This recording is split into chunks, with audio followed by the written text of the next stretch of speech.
Good evening and welcome to this week's episode of It's My Turn Now, where once again you get an opportunity to just share what's on your mind, to share in discussion. Tonight we're talking about addressing mental health, addressing various issues, and how we are going to navigate during the holiday season. There are a lot of people who suffer seasonal depression, anxiety, stress. Sometimes people are stressed because they want to buy gifts for everybody, may not have enough money. So we want to just talk about those. And there's some very capable guests on tonight. I'm so excited to have them on. They both have busy schedules.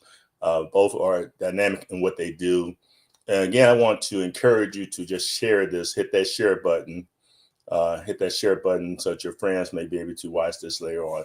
Also, I'm going to add the link on here on my Facebook page if you want a copy, if someone wants it. I'm going to bring on Miss Kelly. Welcome to It's My Turn Now, Kelly Jones. Hello, it's my turn now. Very good, very good. Tell us a little bit about yourself. Well, I own a private mental health practice called Steady Minds. It's located in the Fort Harrison area of Indianapolis, and I take self pay, I take commercial insurance, I take Medicaid, Medicare, and treat all types of mental health disorders, anxiety, depression, OCD, ADHD, schizophrenia, bipolar. I treat children starting. I think my youngest patient is 6, but I prefer at least double digits, so like 10, up until geriatric patients. So Very good, very good. So it's like you have a pretty busy schedule there. I've I, been to your office, very beautiful office located there right in the Fort Harrison area. Sister Shirley says, praise the Lord, everyone.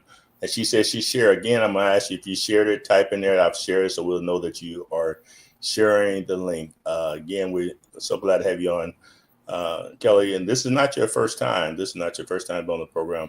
As a matter of fact, we also have Renee Williamson. And this is not her first time either. So I'm honored to have both of you on.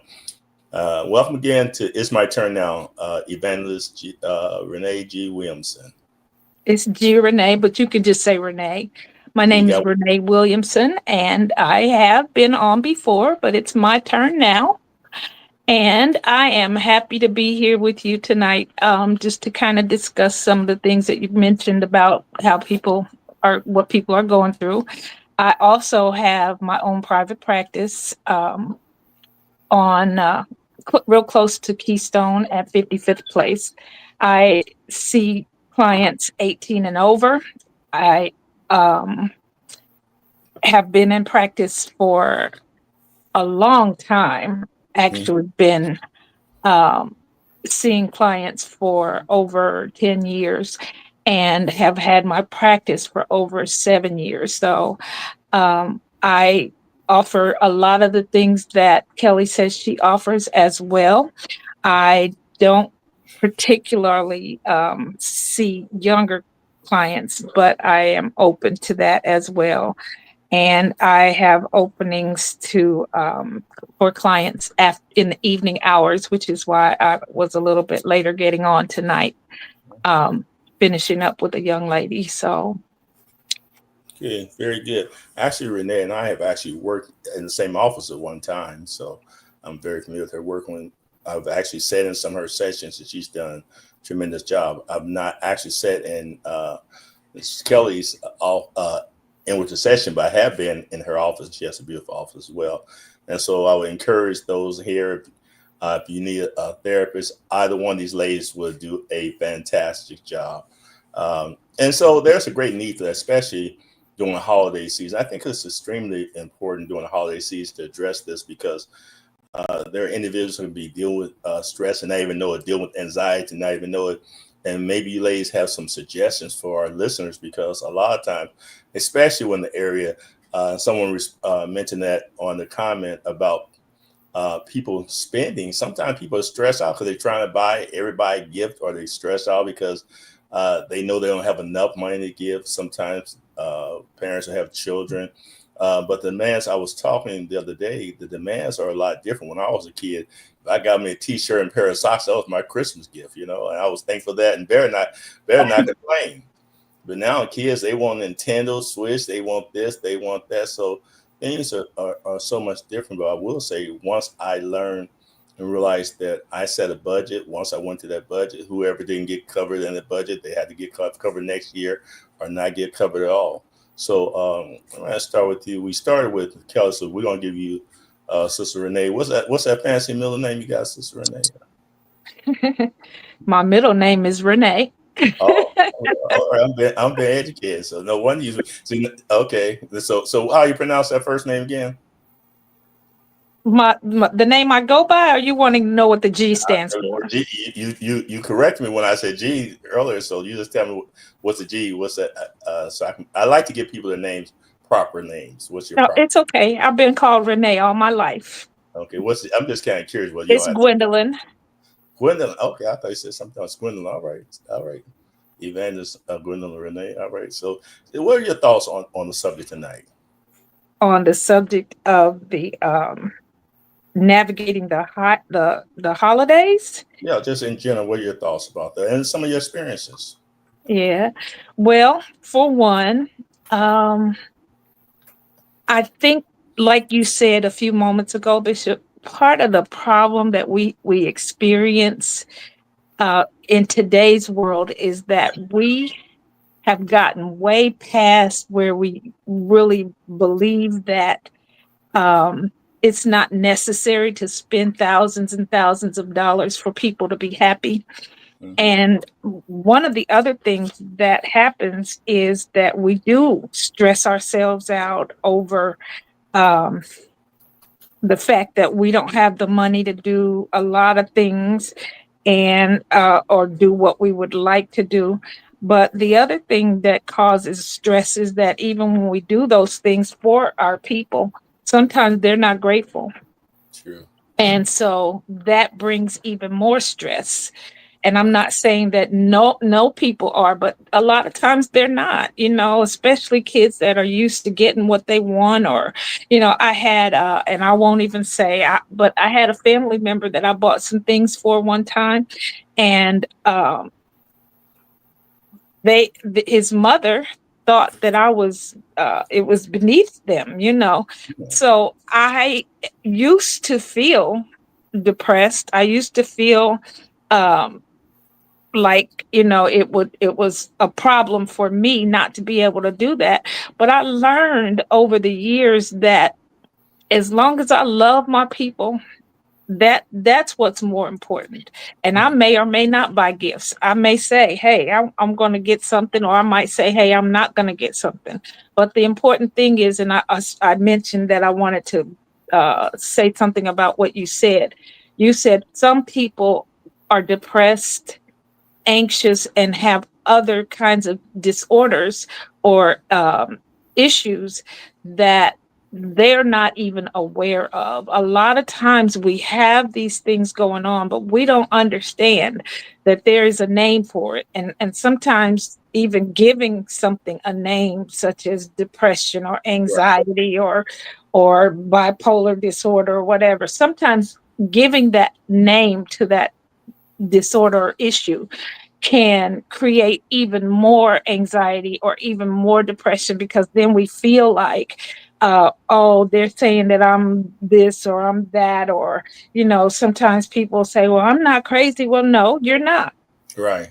You're not crazy. But we do have to admit that we have some issues going on. Sometimes I was thinking yesterday about how people sometimes think that other people are lazy. I had another experience the other day where somebody said, oh, he just don't want to work. He don't want to do this. He don't want to do that. Now, I firmly believe that if you don't work, you don't eat, because that's in the Bible, right? But I also know that if a person does not do what they have to do on a daily basis, they won't even go out and attempt to get a job. They don't do anything, but they sit around all day long, play video games, or they don't go out of the house. And maybe they used to go out of the house and then they stop feeling comfortable with going out, or just don't have an interest in it. Those are depression symptoms. So true. And a lot of times people think that it's laziness. When my son got sick, his dad would say things like, "Oh, he just need to get himself together." Well, if you have a clinical depression diagnosis, a schizophrenia diagnosis, or something else, that's not something you can just get together. Right. Sometimes you need help, and prayer starts out with prayer, but some God has given us provision to have somebody to be able to help us to navigate through those times, because if we already start out with depressive symptoms, or we're anxious and worry and can't sleep at night because I'm worried about not being able to do for my kids what I've been able to do in the past or never have been able to do. Mhm. And I can't sleep at night, I can't eat. Those are symptoms of anxiety. Right. And a lot of times we don't realize, we don't know what the symptoms are. So we label those with other things like she just talks too much, or Right. she's lazy. You go in her house, her kitchen, her dishes are dirty. Uh, but Mhm. that's not it all of it all either, because sometimes um, people can over clean. That's true. Sometimes we're trying to compensate for what we're not feeling or how we're feeling, or trying to cover up something that we are feeling and going through. And so we overcompensate for that. We do more than we really need to. We get on other people's nerves. We call and want to talk because we want to talk. Right. And people are saying, man, I don't want to answer that phone call because I know she's going to talk all day and all night. But that's where we have to recognize that we do need some help. And there's nothing wrong with getting help, even especially around this time. People have, like we were talking earlier about, people having seasonal depression and things coming up. But the problem is we already have it. And this kind of this time of the year can add to what we're already going through, what we already experiencing. It can overwhelm us at that point. That's so true. Sometimes people don't even know it. Keith Hughes says, "Praise the Lord, Bishop. God bless you, brother Keith. Thanks for joining us. My turn now." A lot of times, people may not even recognize the fact that may not even know what's going on. They may not feel like doing anything. May just feel like something's wrong. So I think it's like a two-edged sword. Sister Renee, you mentioned once people are diagnosed with something, then they feel like, oh, something is wrong with me. But I think, especially when we deal with the church community, I think we have to realize, to be honest, and I'm going to let you address this, Kelly. A lot of times, people are hesitant in the church community to say, "Hey, I'm feeling down, I'm feeling blue," and they just not being. Even pastors, I've seen pastors. I'm fortunate. I have some pastors are pretty transparent with me, but a lot of pastors, they just say, "Man," and you can become overwhelmed. This is the time of year that you can become overwhelmed. I'm going to say, Absolutely. before I turn to Kelly, sometimes mothers are stressed out because of a desire to want to do and demands of kids. Sometimes you gotta tell them kids, I just can't do it. Right. Some parents are child police. They want to do everything to please that child, and just can't do it. And they work 2 and 3 jobs trying to please that child. And like we said earlier, child may not appreciate. What are your thoughts, Ms. Kelly? You talk about that or what other area? So live within your means. I used to have a budget that I would start in January. It was a holiday budget. And Mm-hmm. I would just take out maybe like $100, $50 every paycheck. So that Mm-hmm. by the time Christmas rolled around, I had X amount of dollars. I was looking at a budget the other day. And you have to set a budget, and you have to be realistic with your children and not set unrealistic expectations, because if you start doing that, it is going to be like a dog trying to catch its tail. You're not going to be able to catch up or keep up. And you don't want your children to learn how to live, beyond their means. You want to teach them to be responsible with their money. I mean, it doesn't make sense to, have all these toys and the lights are turned off. Exactly. What sense does that even make? I mean, and then the toys, depending on the age of the child, you get them for Christmas by, January, February, they're ready to move on to the next thing. And you haven't even finish paying off, Christmas, and you're behind and things are spiraling. Now you got interest payments, and the interest payments are more than the car note sometimes, depending on what you have. So be realistic with your child, set a budget. Maybe choose one or two things, but maybe you can't get everything on the list, but you can get, a few things, and maybe you can't get the designer version of the whatever it is that they want. But if you can get something similar, then that's okay. And I know kids can be cruel and they tease. I treat children, so I hear them saying that, they're making fun of me because I have knockoff shoes or I don't have brand name, whatever. But, just teaching your children that you are not what you have on, or, you don't have to compare yourself. And we are really bad about doing that. So set a good example for your child. Very good. I think parents do need to teach their children that they don't have to have. And I think some of their parents have spoiled a lot of these kids till there's a great expectation. And when the parents are not able to meet the expectation, and maybe, the times we're living now, people are getting laid off on the jobs, especially federal workers. There may have been a time when they were able to do that, but now what happens when you're no longer able to do it, And so they have to prepare for that. And again, during this holiday season, there are a lot of people who have lost their jobs. About, let's say, over 3,000, between 3,000 and 4,000, 400,000 African American women have gotten laid off their jobs. That's a fact. So, and a lot of times in the household, the females are the head of the house. Unfortunately, the majority of them are the head of the house. So when that source of income is gone, there's a greater need, even more so. And so that's something that has to be addressed. And it's hard when you're used to doing and you can't do it. So that affects the parent, mother or father, who wants to give and know they're no longer able to give. Because if you build yourself on being able to give people, and that's your self-esteem, and say, hey, look what I can do. I can give you this gift and I can give that. And also you can't do it, then, where's your value system at? And that's important too, where we set our value. Even if you have the money for it, Bishop. Mm-hmm. Yeah. That's true. Just those value systems, yeah. Yeah. So I want to kind of pivot, change. A lot of people deal with grief. I know, and I want to send my prayers out to the Christian family.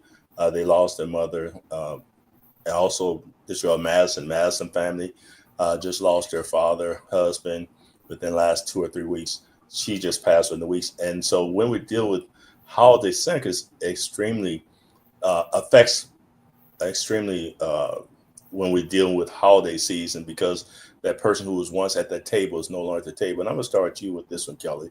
What are your thoughts on that?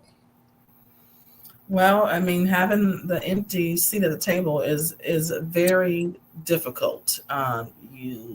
Sometimes that person was the matriarch or the patriarch of the family, and even where are we even going to hold the family gathering this year, because we used to have it at Grandpa's house, and Grandpa's not here. And sometimes, when Grandpa isn't there and he was the head, then the family just kind of seems like it falls apart. People are dealing with a lot of loneliness at the holidays because of loss and missing loved ones. And then there are, maybe the person that was there was the one that held the family peace. And so now, if Big Mama is no longer here, are her children and grandchildren going to get along, or are there going to be, fights during the holiday? So you have to make sure that you are taking care of yourself. Grief is not linear. I mean, today you could be dealing, you're doing okay, and then you may smell somebody that has had a perfume that was similar to what your mother wore, and that can trigger you. Or someone says something, or made a sweet potato pie, but it wasn't like your mom's. Right. That can be triggering. So just allow yourself to take self-care, be around family and friends that you guys can celebrate the memories of tradition. Maybe you guys try to recreate Big Mama's sweet potato pie this year, and honor your family members, your loved ones, with those good memories and good times and good traditions, by carrying those things on. And then just, if you need to seek out some mental health care, if you feel yourself like sleeping too much or too little, being really irritable, eating too much or too little, being really sad. It's okay to be sad, but when it's, all day, every day, you're not able to function, you're not able to experience joy, you're isolating yourself, and it's becoming difficult to go to work or go to school. It's time to get some help. So just making sure that you're always checking in with yourself, doing self-care, and if you need to, get some help. Very Right. good. Renee, tell us about the seasonal affective disorder. Seasonal affective disorder. That is what happens when, say, this season, this winter season, this snow, holidays are coming on, but mostly because of the fact that it's dark outside when we get up in the mornings. It's dark outside before 7 o'clock, before 6 o'clock sometimes.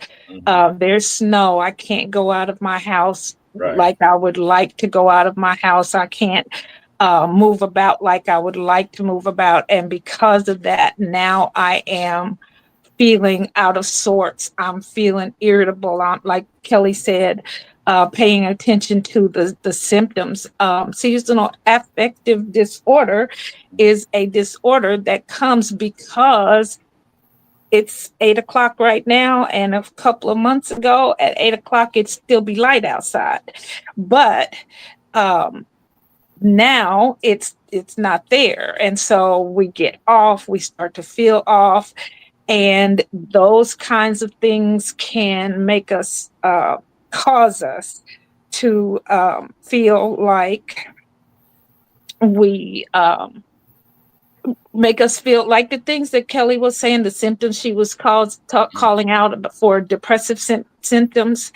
Though this kind of season, this cold, wet, dreary, darkness, it can cause people to have a lot of those symptoms.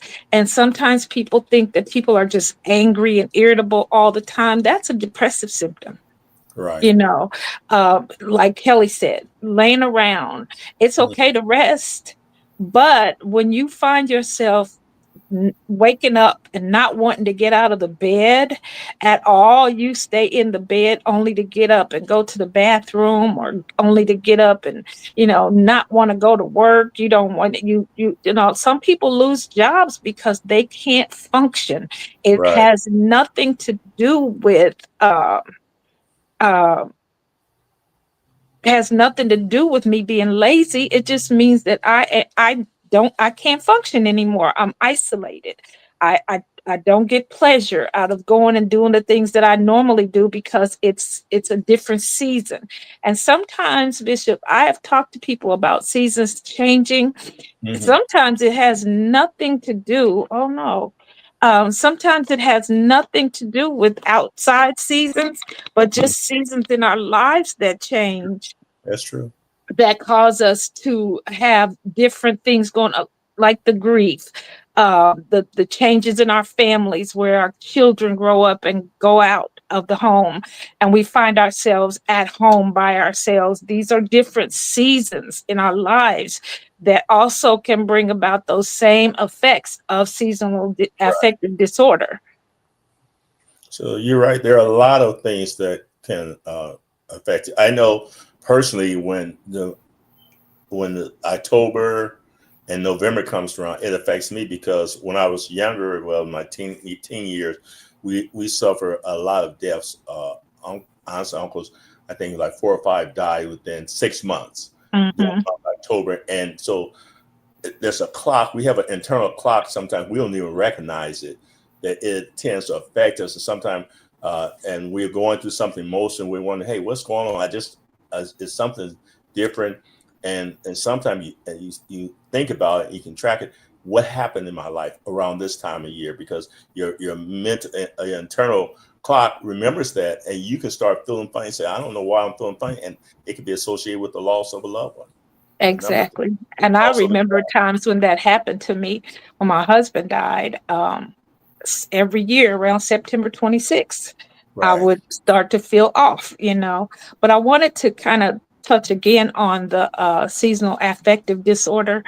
The other thing that we do during that time is we increase our eating, our I want to say wrong eating habits. That's around the time it's comfort foods. We seek Right. out more carbohydrates, and so then we start to pick up weight. And then once we start to pick up weight, that kind of thing can cause more depression. And it's hard to shed the weight, so then that causes more depressive symptoms. A lot of things can happen. Again, you can feel fatigued all the time. You can feel um, actually be even more sensitive to things that you normally wouldn't be sensitive to.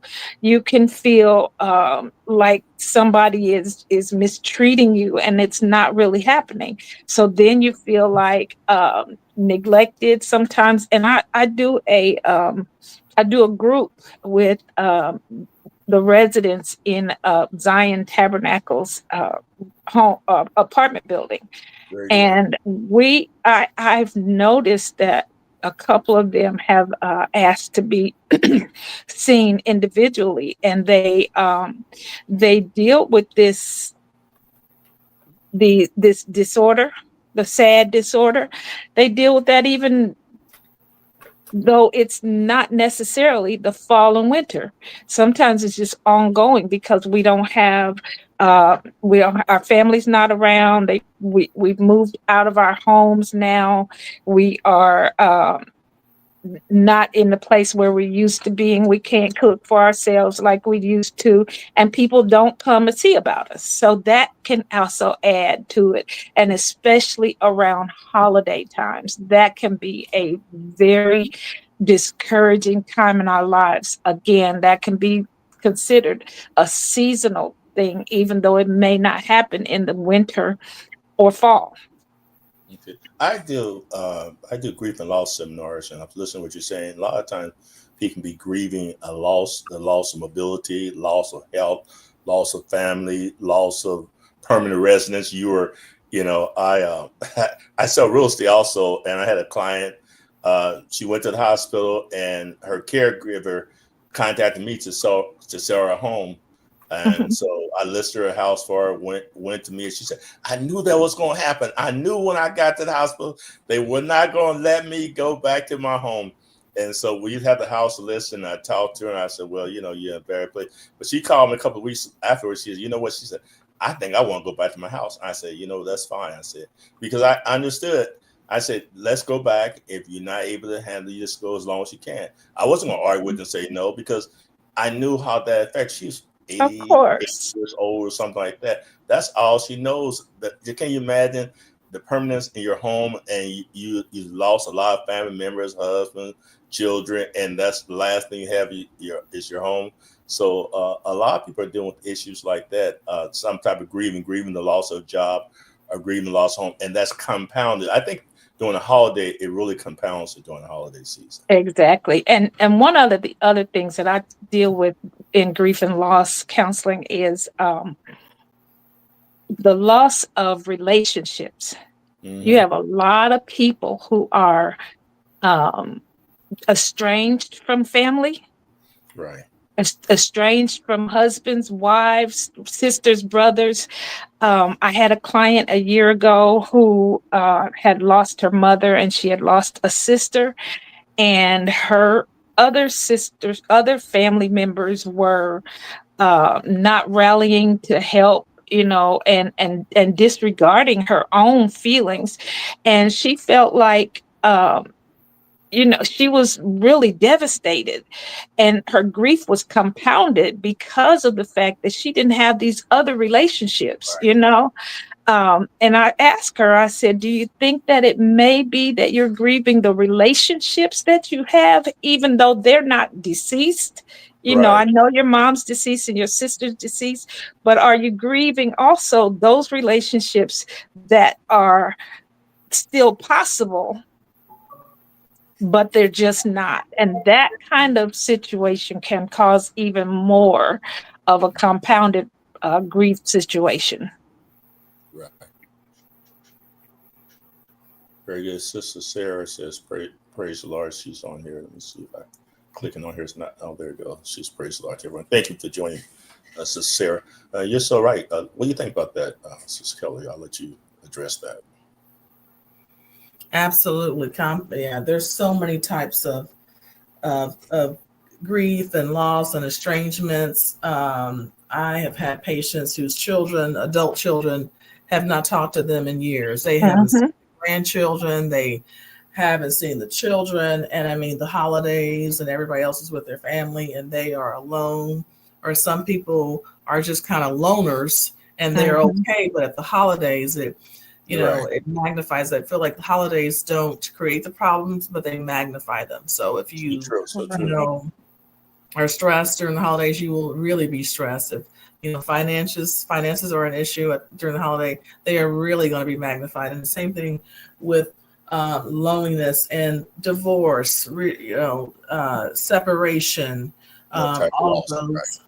Pregnancy loss, children, like losing children, losing miscarriages, those can be magnified. People are buying stuff for the children and kids, and if you've lost children, don't have any. Some parents, I have a patient I saw today, her mother is grieving because she's spending more time with her in-laws than she is with her mother. She's only child. And so her mother is like, you're the only child I have, and I am not able to spend the holidays with you. And so mother is grieving. For some people that are caregivers, my father was a caregiver to my mother who has end-stage Alzheimer's. And so, but he put her in respite, which I do when I worked in inpatient. I did notice during the holidays, respite was very, we were packed, we were busy because that caregiving role and strain, I mean, that's very difficult if you're not able to go to the holiday functions and enjoy yourself because you have caregiving strains. And then, for people that are disabled or have lost a job or are now underemployed, not being able to provide for yourself and family members and children like you maybe have, grandchildren, those are all losses, loss of health. Maybe, you had been healthy and you're dealing with an acute illness or a chronic illness. Sometimes people are in pain, dealing with mental illness, because of SAD, because of, the winter being very difficult, especially for those of us living in, colder climates. That's a difficult time. And so all of these different types of loss can be very difficult to deal with. Right. I think it's important that people have someone to talk to. I think, and people have to not be afraid. And again, I always talk about taking the stigma off therapy. You may need someone to talk to. It's a good investment to go see a therapist. And a lot of times people don't know that they have, a lot of times those that are working, there's a lot of jobs that will pay for what 6 to 8 sessions free counseling. So employee assistance program. I accept EAP clients as well, and I also accept cash pay. I do take all the insurance clients or payments as well. So there's really, if you want to have therapy, if you want to have somebody to talk to, if you have insurance or if you don't have insurance, check with your job and see if they offer EAP programs, because I get them call Aetna and Optum call me all the time with new clients that they're paying for. I just got a new one that pays for 20 sessions a year. Wow. And someone will extend. I've had them initially start with 8, but it depends how the therapist writes it up. Exactly. And I've had them to extend it. So that's possible. But we need to be aware that there is help out there. You don't have to suffer in silence. You don't have to go through this.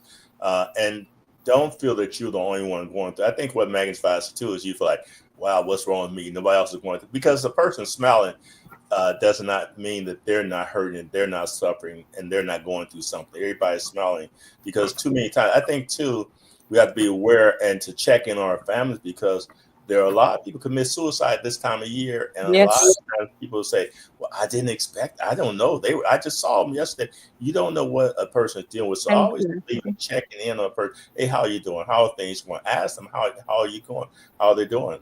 And a lot of times they'll be honest with you and listen, and take the time to listen. So, especially, I think the church.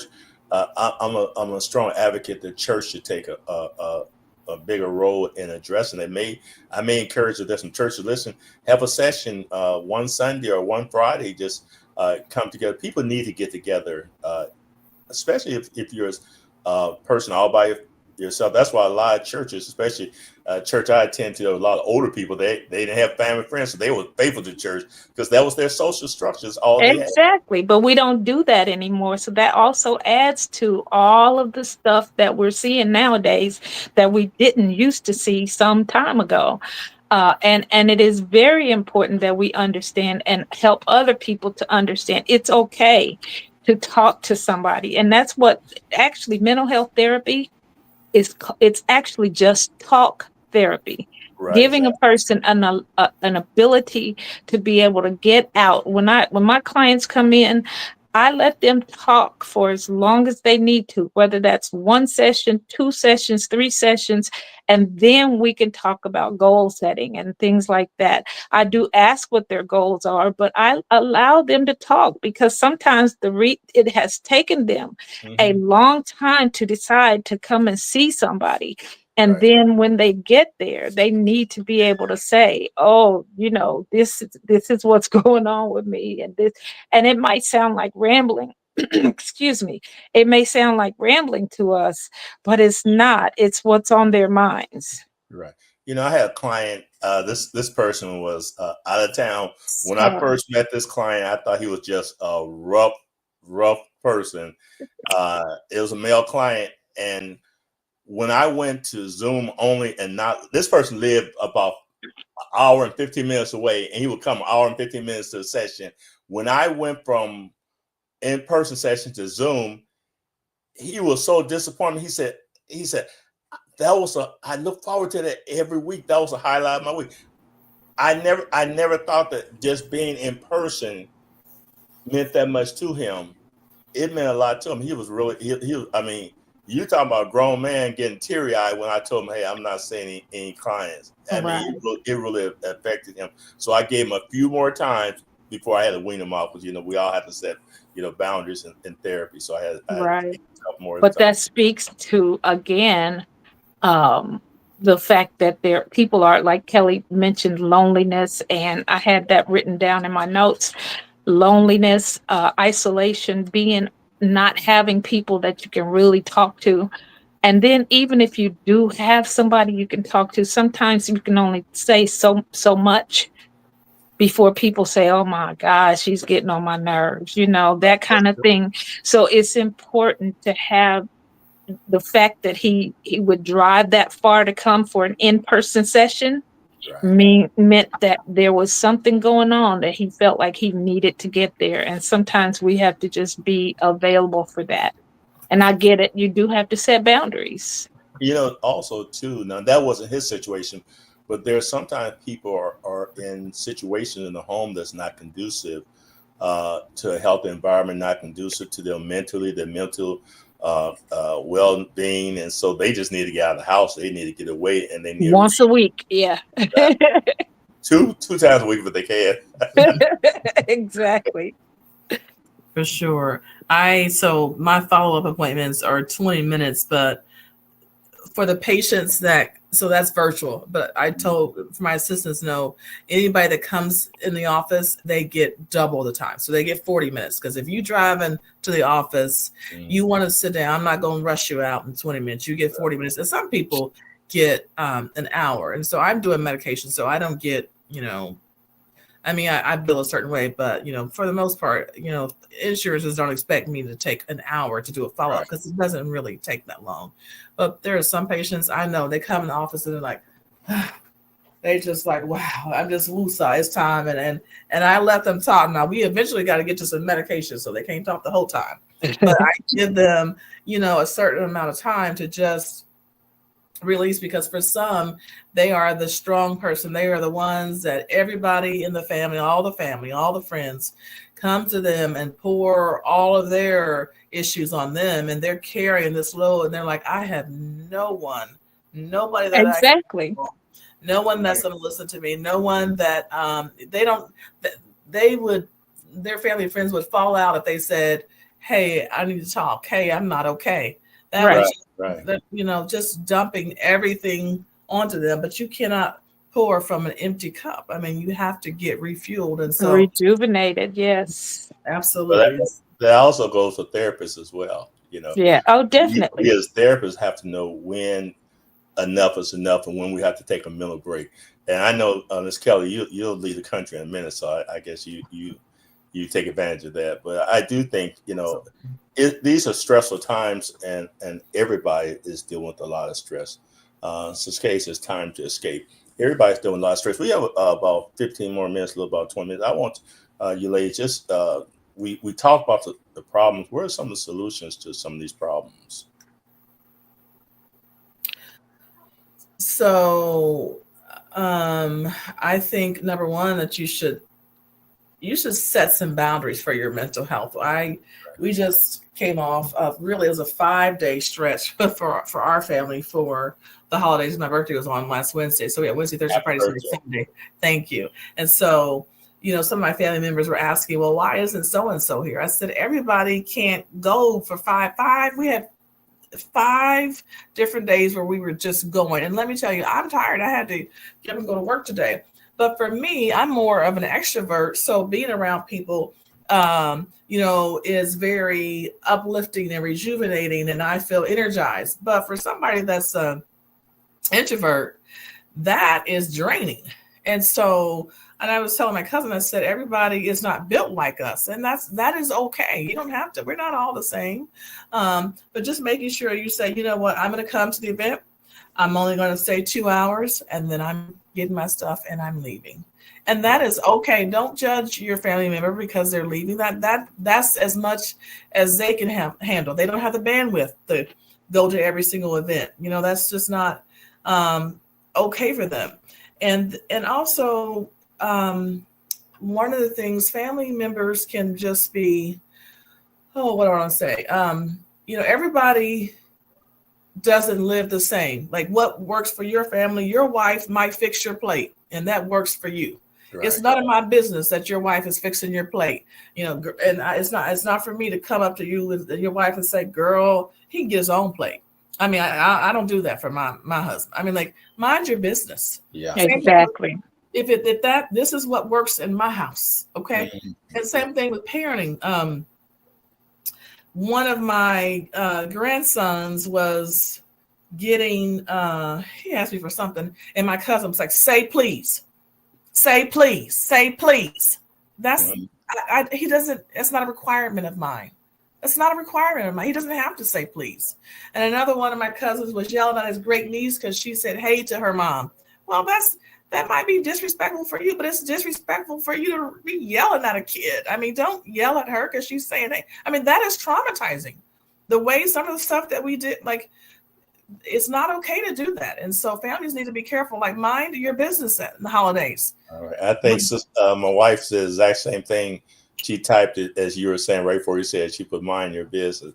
I think this right here is really different. That's a whole segment in itself, is how, I was thinking the same thing. Relational dynamics are different. Not only that, in different cultures, dynamics. I remember when I was in grad school, I didn't realize that a lot of times we tell people, we in the US, we tell folks, tell your in-laws to stay out of your business. But in the Hispanic culture, that they are intertwined. You can't tell them because that's part of the culture. So I think we have to understand the various cultural dynamics involved in everything. So that's a lot of things. So that's a very interesting point, because I don't mind telling the kid say thank you or say please. I was thinking the same thing. I think that's a thing in my household. I believe in that. Thank you, baby. Yes, please. Thank you, teach. But You know, but she's right. Whatever it is good for you, it's good for you. But I think for me, that I'm with you, Bishop. Please and thank you. thank you. I was just talking yesterday. I was telling someone when I was in school, we would be in a class, and the young folks walk right between us and the professor. Not say excuse me or anything, just walk and take Right. the time. Let her. I would go all the way to the back of class and walk around, but they walk right across while the professor is lecturing. And I think it's just a different cultural thing. Again, that's a whole new subject. It's a different cultural thing. It is a whole different subject. It is because actually it can, and that culture uh, can be what you do, what she said in your household, what you do. Your In my culture. household, it's a different culture. So it doesn't just necessarily mean different um, uh, nationalities and things like that. But, drug addiction and the people who are involved in that have their own culture. So, yeah.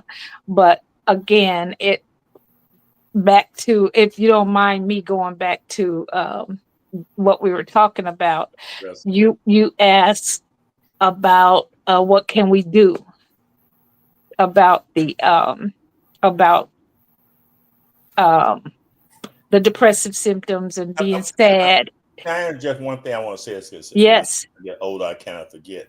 So you pray for me. I have to get out, else I'll forget. One of the things too during holiday season, people, they're just different cultures, not mainly in the church, but some people are encouraged to drink more. Yes. And you go advance. Same with eating. People are encouraged to eat more. You go to everybody's house, especially on Thanksgiving time. You go to this house, go to the house. People eat more, and there's some people who are enticed to drink more. Everywhere you go, you have holiday parties. You have on your job, on your school. When you and I work together every year, we would have the party. Our boss would take us out to dinner, and they would be drinking. So a lot of people are who may have issues or struggle in that area, they may find themselves struggling because they're in that environment. And so these are things too. So you can go back to what you're saying about some solution. You can talk about solution for that as well. Yeah. You're right. That kind of thing. And that is where Kelly was talking about, or I don't know, one of you said something about setting boundaries. That's where we have to set boundaries and say for ourselves, because I don't know if you all have seen the commercial where they talk about how when you go to holiday parties or they have pitch-ins at work and things like that, and you'll find yourself eating and you don't really even realize that that's what's going on, but you find yourself eating just because it's a party. But Right. instead of just being loose like that and just doing whatever or eating whatever, you should set boundaries and say, I might eat one piece of this or I might eat one piece of that, and stick to that, because otherwise that can get you in trouble. But one of the things I did want to I'm going to mention. address that, Renee. But what if a person doesn't have the ability to set that boundaries? What should they? Because I used to go out late with my friends, and we used to go out after service. We used to go out late together. Friends would get together and eat. And I said, I'm not going to eat. But guess what? I find myself eating. So what I started Because doing, everybody else is doing it. exactly. So I just start cutting out. They asked me, "You want to go?" I said, "No, I'm not going," because I guess I didn't have enough willpower to not eat. Because especially the foods out there, you're going to eat. Some people, so you may have to say, "Listen, I'm going to have to just miss this right here," because some people just don't have that willpower. Now, so Sarah says, "I am loving this tonight because I can relate to most of what is being said. I am glad I got a chance to tune in." We're glad that you tuned in, Sarah. Thank you. So what do you do about that? Do what you just said. Make a decision to not go, or make a decision that you're going to leave before the food is served, or make a decision that I'm going to limit a certain amount. And if you can't limit, then don't go. And it's okay not to go. That's again setting boundaries and sticking to them. And a lot of us don't know how to do that. We don't have that stick-to-itiveness but we have to learn. That's one of the things we have to learn, because that's actually a trigger. And and triggers come from us just automatically responding to, I mean, things, I'm sorry, the results come from us responding to those triggers. And we have to be able to see the trigger coming. And but the only way we can do that is to know what the trigger is. The trigger is, I'm going to this place and they're going to have food. And I know that already. So I either go and leave early, or I don't go at all. I will say this right here. Now, if anybody want to invite me over for the holiday, don't let that stop, because I have learned to control myself. It's just late night eating. I just thought I'd make that plain. Kelly, don't invite him to your house. Just in case somebody wants to invite me over, it's that late night eating. That's at 10, 11 o'clock. Don't invite him to eat. and decide on one of the things that you can decide on. Do you want A, B, C, D, or E? Do you want an appetizer? Do you want to drink a beverage, like a sugary drink? You want to have a cocktail? Do you want a dessert, or like a more high caloric entree? But you can't have all five. You got to choose. Portion control. There you go. Now, my wife, if you ask her which one I would pick, I guarantee she'll know which one I would pick. Dessert. What is it? And it's a most unhealthy choice. Dessert. If you want dessert, I'll take a dessert. Yeah.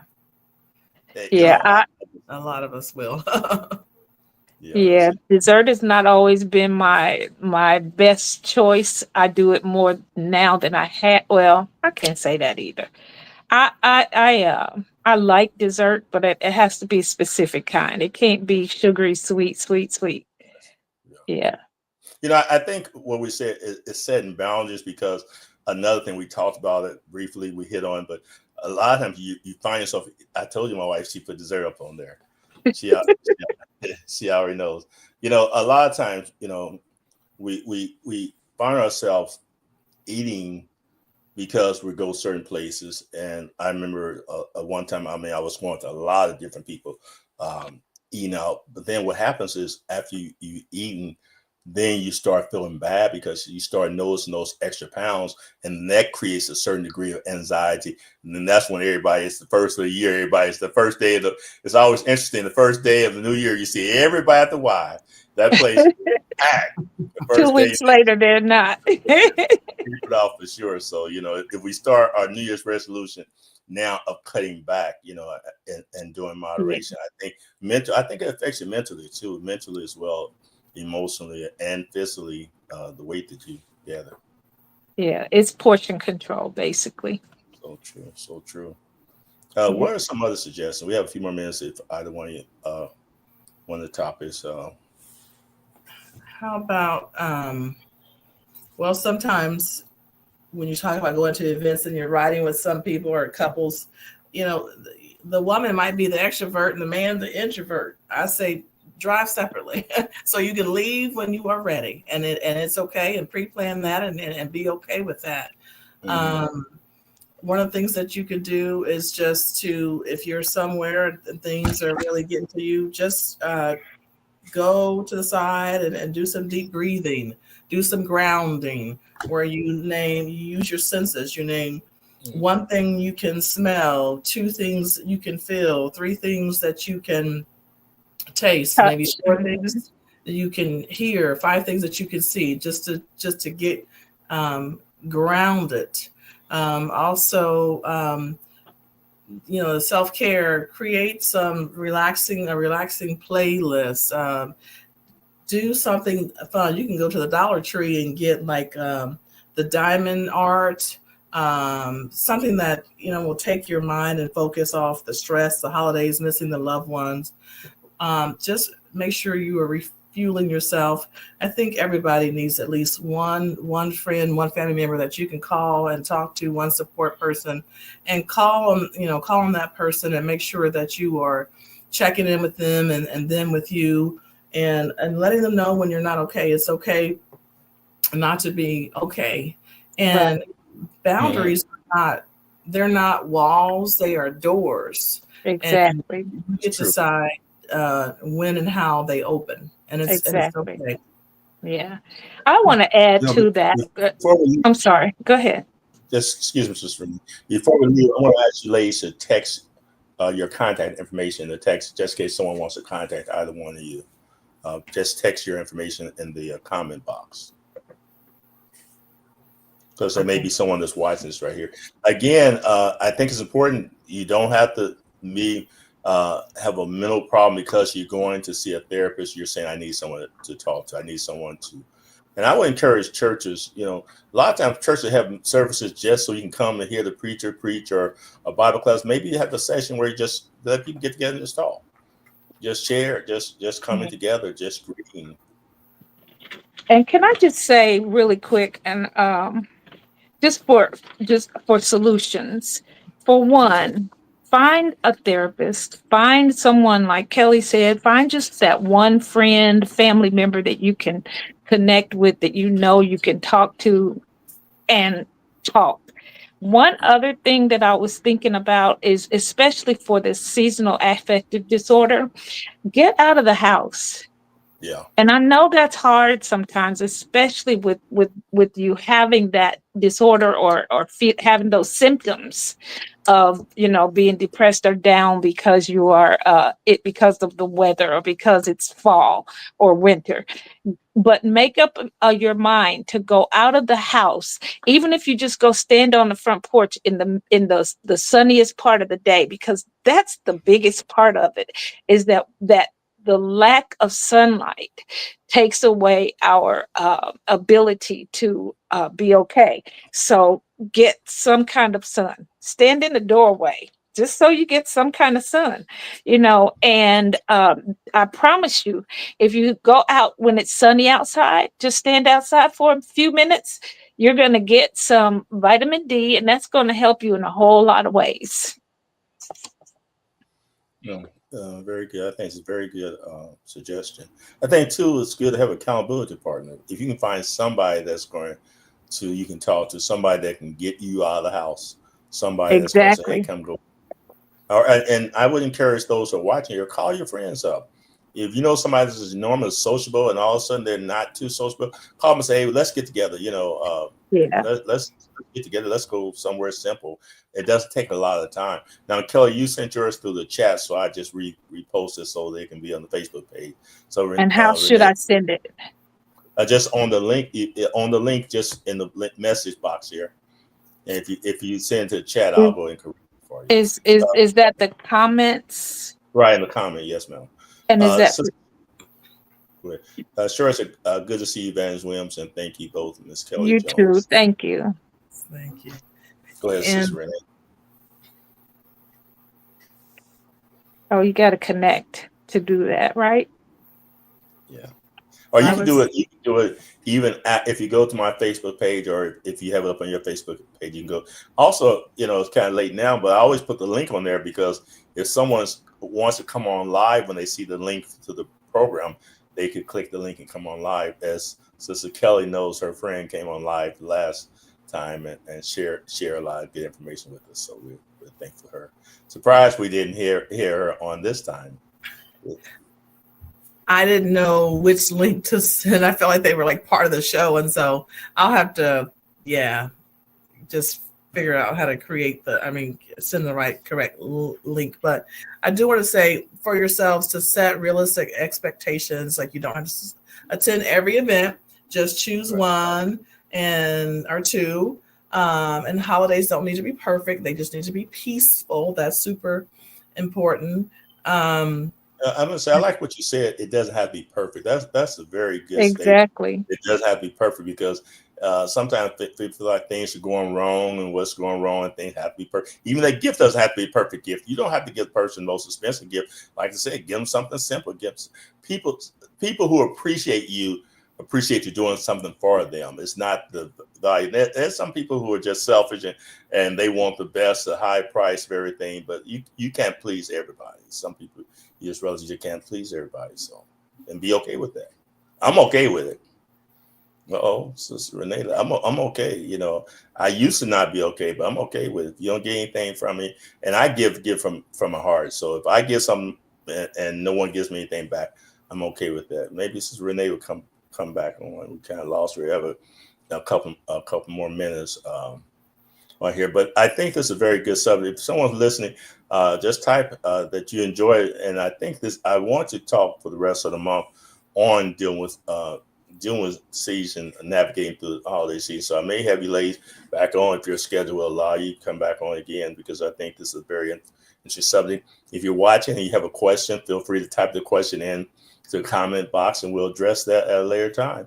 And also give us some likes and hearts, or comment if you enjoy watching the program, even if you watch it after the program's off, because I have a lot of people who wait till the program goes off before they'll watch it for some reason. And sometimes I have someone say, well, I don't want them to see my name. Well, I can't really see on the platform. I can't even see who's on here unless you type a message in there. So I have people say, well, I don't come on because I don't want you to see me, and I don't want, feel like I have to say anything. But you don't have to say anything. But we certainly appreciate those who come on. We appreciate your comments each week. And we certainly appreciate you, Ms. Kelly, for being on here. Appreciate your support. Ms. Kelly has supported my books. She purchased a number of my books. We don't ask how many she's read, but she's purchased a number of my books, which I certainly appreciate. I think some you mentioned to referring to some of your clients. So if there's someone out here that wants to purchase books, I'm up to 22 books right now. God has blessed me to write 22 books. And I guess it's just my season. So if you think about a gift to give someone, I deal with books with relationships. I deal with grief and loss, and I deal with self-help books. The Worth of Woman is probably one of my, I've sold it all over the country, The Worth of Woman. And then I create the Evolving Male for Men. But I wanted to say this right here. Men have to realize that they need counseling. A lot of times women are more willing to go to counseling before men will. But most of the guys, about every male that's come to my office have told me, you know what, I didn't think it would be like this. I thought it would be much difficult, especially when I've done couples counseling. A lot of times the men sometimes end up staying alone with women because they were just amazed how it helped them. And so I encourage anyone, if you're going through some stress, depression, anxiety, you're having challenges, just need someone to talk to, hey, just reach out. These ladies are leaving their information. I don't know what happened to Renee. If you when you come back on later on, if we're off, please leave your information, Renee, so that they can reach out to you. We see that Ms. Kelly has left her information, www.steadyminds, that's MINDZ.com. Her office number is 317-550-0273. Let me repeat that again. I don't want to give out the wrong number. Somebody's listening and wonder why they aren't calling you. 317-550-0273 is her number. And if you don't reach her directly, please leave a message. I'm sure it's okay to say that, right? Yes, absolutely. Leave a message. Well, I was going to try to give Renee a chance to come back on. If you there, Renee would give a few more minutes to come back on. We hate for you to just cut it off. I don't know what happened. But things happen. This show is unscripted. Things happen. But I appreciate both of you ladies' input. I'm sure our audience, were well informed by what you all said, and you ladies are both very knowledgeable. Ms. Kelly, you have a lot of experience, especially as well as you deal with medication for those who may need some additional help to deal with medication as well. I worked with Ms. Renee, and so she and I actually worked in the same office. That's when I was working full time, and I got to the point where I said, I'm retired now. I don't want to go full time. At my age, I'm at a point in my life where I don't have no stress. Or very little stress because I'm doing what I want to do. I'm in a place where I do it. If I don't want to do it, I just don't do it. Wow, that's amazing. that comes from setting boundaries and making proper decisions. If I didn't make the proper decisions, if I didn't cut back on a lot of things, I wouldn't be positioned to do that. So I think we have to realize that there's after Christmas, there's one of the most important thing. After Christmas, you got to live after Christmas. And yes. I can remember the feeling of after Christmas, all these credit cards and and interest fees and possibly a couple of late fees because you spend so much. But I guess that was about 20 years ago. I said, no more. I think I did that. And so, and so let's just set boundaries. Let this holiday season be a very pleasant, as less stress as possible for yourself and others.